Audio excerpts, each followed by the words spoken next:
تو پروردگار عالم نے قرآن کریم فرقان حمید کے اندر ارشاد فرمایا قل للمؤمنین یغضوا من ابصارہم، فرمایا کہ مسلمان مردوں کو حکم دو کہ اپنی نگاہیں کچھ نیچی رکھیں۔ فرمایا میرے محبوب صلی اللہ علیہ وآلہ وسلم اپنے امتی مردوں کو حکم کیجئے کہ وہ اپنی نگاہیں نیچی رکھیں۔ اور اسی طرح پھر عورتوں کے حوالے سے بھی پروردگار عالم نے ارشاد فرمایا وَقُلْ لِلْمُؤْمِنَاتِ يَغْضُضْنَ مِنْ أَبْصَارِهِنَّ، اور محبوب صلی اللہ علیہ وآلہ وسلم مسلمان عورتوں کو حکم دیں کہ وہ اپنی نگاہیں نیچی رکھیں، یعنی مسلمان مرد کو بھی اور عورت کو بھی یہی حکم ہے کہ وہ اپنی نگاہیں نیچی رکھیں، یعنی کہ نہ مرد غیر عورتوں کو دیکھے نہ غیر عورتیں غیر مردوں کو دیکھیں، سب کے لیے ایک ہی حکم ہے۔ حضور سرور کائنات صلی اللہ تعالی علیہ وآلہ آلہ وسلم آپ نے ارشاد فرمایا کہ جو مسلمان کسی عورت کی خوبیوں کی طرف پہلی نظر کرے، یعنی بلا قصد کہ اچانک سے نظر اٹھ گئی، پھر اپنی آنکھ کو نیچے کر لے، اپنی نگاہوں کو پھیر لے، تو فرمایا اللہ تبارک و تعالی اسے ایسی عبادت عطا فرمائے گا کہ جس کی وہ لذت محسوس کرے گا۔ کہ جو مرد اپنی نگاہوں کو غیر محرم عورتوں سے بچا لیتے ہیں، اپنی نگاہوں کو پھیر لیتے ہیں، اللہ تعالیٰ پھر انہیں ایسی عبادت عطا فرماتا ہے کہ جب وہ عبادت کریں گے ان کے دل کو پتہ چلے گا کہ میں نے عبادت کی ہے، پھر دل کو سکون ملے گا، ایک چین ملے گا، ایک لذت ملے گی۔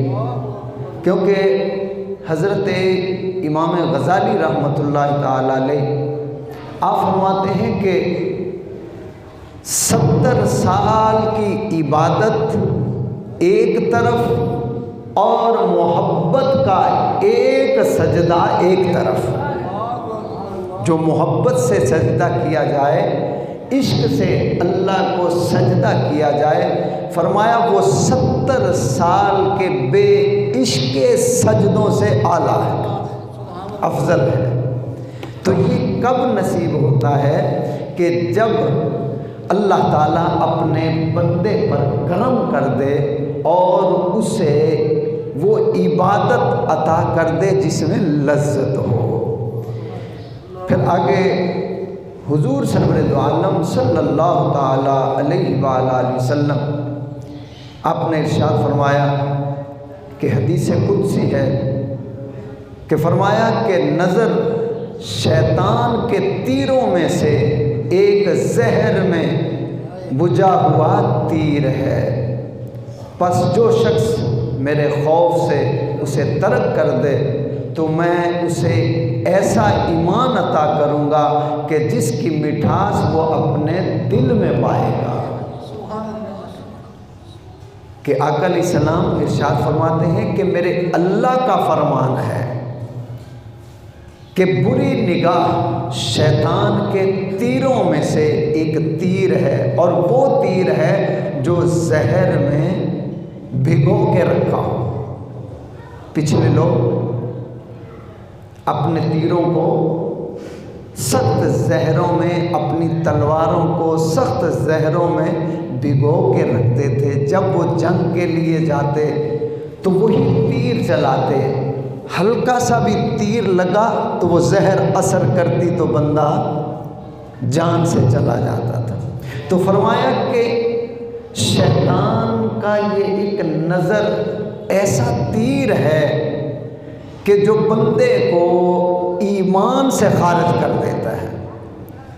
وہ بجھا ہوا زہر میں تیر جان سے فارغ کر دیتا ہے، اور یہ جو نظر کا تیر ہے یہ زہر میں بھگا ہوا ہے، تو یہ بندے کو ایمان سے خارج کر دیتا ہے کہ اتنا سخت وہ ہمارا دشمن ہے۔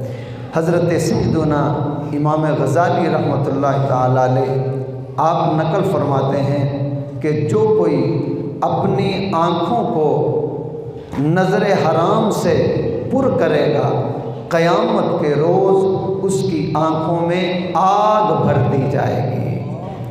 فرمایا کہ جو شخص اپنی نگاہوں کو غیروں کی طرف اٹھائے گا، یا ان آنکھوں سے بے حیائی کو دیکھے گا، ان آنکھوں سے برائی کو دیکھے گا، یا غیر محرم عورتوں کو تاڑتا رہے گا، تو فرمایا قیامت کے روز اس کی آنکھوں میں آگ بھر دی جائے گی۔ حضرت سیدنا علامہ ابن جوزی رحمۃ اللہ تعالی علیہ آپ نقل کرتے ہیں کہ عورت کے حسن و جمال کو دیکھنا ابلیس کے زہر میں بھگوئے ہوئے تیروں میں سے ایک تیر ہے کہ جس نے نامحرم سے آنکھ کی حفاظت نہ کی، اس کی آنکھ میں بروز قیامت آگ کی سلائیاں پھیری جائیں گی۔ کہ جو شخص اپنی نگاہوں کو بچا نہیں سکتا، اس کی حفاظت نہیں کرتا، تو قیامت کے دن آگ کی سلائیاں اس کی آنکھوں میں لگائی جائیں گی۔ تو اللہ نے ارشاد فرمایا کہ مردوں تم بھی اور عورتوں تم بھی اپنی نگاہوں کو جھکا کے رکھو۔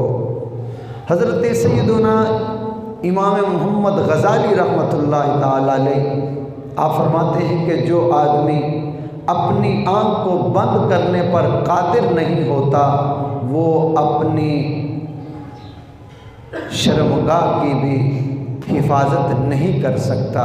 یعنی جو اپنی آنکھوں کو بے حیائی سے نہیں بچا سکتا، وہ پھر اپنے آپ کو بھی گناہوں سے نہیں بچا سکتا۔ آگے حضرت سیدنا عیسیٰ علیہ السلام آپ نے ارشاد فرمایا کہ اپنی نظر کی حفاظت کرو، یہ دل میں گناہ کا بیج بوتی ہے، فتنے کے لیے اتنا ہی کافی ہے۔ کہ فرمایا اپنی نگاہوں کو بے حیائی سے، بے پردگی سے بچا کے رکھو، کہ یہ تمہاری آنکھیں دل کے اندر گناہوں کا بیج بو دیتی ہے۔ جب آنکھ دیکھتی ہے تو پھر دل میں خیال، دل میں وسوسے۔ اب آپ سمجھدار ہیں، بات کو سمجھ گئے ہوں گے۔ آگے حضرت سیدنا یحییٰ علیہ السلام آپ سے پوچھا گیا کہ گناہ کی ابتدا کیسے ہوتی ہے، تو آپ نبی علیہ السلام نے فرمایا کہ دیکھنے اور خواہش کرنے سے گناہ کی ابتدا ہوتی ہے۔ کہ جب بندہ دیکھتا ہے تو دل میں خواہش پیدا ہوتی ہے، تو یہیں سے گناہ کی ابتدا ہو جاتی ہے۔ جیسے پچھلے جمعوں میں بھی ایک بزرگ کا واقعہ میں نے عرض کیا تھا کہ ان کی بچپن کی عمر تھی، تو انہوں نے عورتوں کو دیکھا تو اپنی قمیض اٹھا کے چہرے کو چھپا لیا۔ کسی نے کہا کہ بھائی بچے کیا بات ہے، آپ نے قمیض اٹھائی چہرہ چھپا لیا؟ تو کہا تاکہ میں ان عورتوں کا نہ دیکھ سکوں۔ تو کہا اس سے کیا ہوگا؟ کہا جب آنکھیں ان کو دیکھیں گی تو دل میں پھر شیطان وسوسے پیدا کرے گا۔ میں نے آنکھوں کو اس لیے چھپا لیا تاکہ یہ آنکھ انہیں دیکھ ہی نہ پائے۔ تو آنکھوں کی حفاظت کرنے کا ہمیں حکم دیا گیا۔ آگے حضرت سیدنا فضیل رحمۃ اللہ تعالی علیہ فرماتے ہیں کہ شیطان کہتا ہے کہ نظر میرا پرانا تیر اور کمان ہے جو خطا نہیں ہوتا۔ شیطان کہتا ہے کہ یہ میرا پرانا تیر اور کمان ہے کہ جو کبھی خطا نہیں ہوتا۔ تو اس نظر کی حفاظت شیطان کے تیروں میں سے ایک تیر ہے۔ حضرت امام شاہ احمد رضا خان فاضل بریلوی رحمۃ اللہ تعالی علیہ آپ فرماتے ہیں کہ پہلی نظر بہکتی ہے، پھر دل بہکتا ہے اور پھر بندہ گناہ کی طرف نکل پڑتا ہے۔ تو فرمایا اپنی آنکھوں کو اس لیے بچا کے رکھو، آنکھوں کی حفاظت اس لیے کرو تاکہ تم گناہوں میں نہ پڑ جاؤ۔ اب ہم عرض کرتے ہیں کہ استاد سے بھی پردہ ہے اور پیر و مرشد سے بھی پردہ ہے، کہ ایک استاد ہے یعنی جو غیر محرم ہے، بچیاں اس سے پڑھتی ہیں، اب بچیاں جوان ہو گئی، تو جب بچیاں جوان ہو جائیں گی تو اس استاد سے، اس ٹیچر سے بھی ان پہ لازم ہے کہ پردہ کریں۔ اسی طرح پیر ہے